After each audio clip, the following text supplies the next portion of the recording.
ওয়ালাইকুম। একটা ফিলোসফিক্যাল একটা থিংস শেয়ার করি। সেটা হচ্ছে মানুষের জীবনের সবচেয়ে ইম্পর্টেন্ট জিনিস কি জানেন?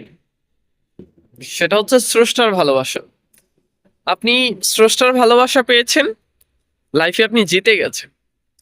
আর আপনি যদি স্রষ্টার ভালোবাসা না পান, তাহলে আসলে আপনি সবকিছু আলটিমেটলি পেয়েও হেরে গেছেন। আর একটা ব্যাপার আমি বলি, সেটা হচ্ছে আপনার মনে হতে পারে যে আপনি টাকা, ভালো নারী, সরি, টাকা, ভালো গাড়ি, বাড়ি, নারী সব পেয়েছেন, আপনি তো লাইফে অলমোস্ট সফল।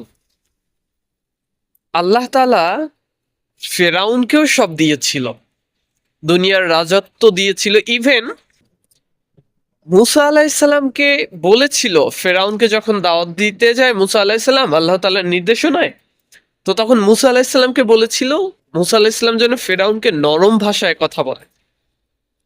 দেখেন আল্লাহ কতটা রহমানুর রহিম। সেক্ষেত্রে আল্লাহ তাআলা ফেরাউনকে দুনিয়ার সকল সম্মান, প্রতিপত্তি, ক্ষমতা সবকিছু দিয়েছেন, বাট আলটিমেটলি তিনি কি সফল? আহ, একইভাবে ভিউটা সুন্দর না এখানে? আপনি তখনই সফল হবেন যখন আসলে আপনি আপনার রবের ভালোবাসা পাবেন। আপনি রবের ভালোবাসা পেয়েছেন, আপনি আসলে কিছু না পাওয়ার মধ্যে অনেক কিছু পেয়েছেন। আপনার আসলে একটা আত্ম স্যাটিসফ্যাকশন থাকবে, সেলফ স্যাটিসফ্যাকশন থাকবে, আপনার আত্মতৃপ্তি বলতে যে কথাটা সেটা থাকবে।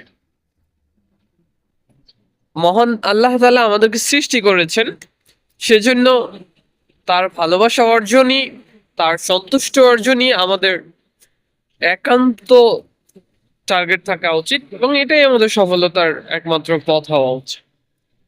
আমাদের সফলতার মানদণ্ড এটাই হওয়া উচিত।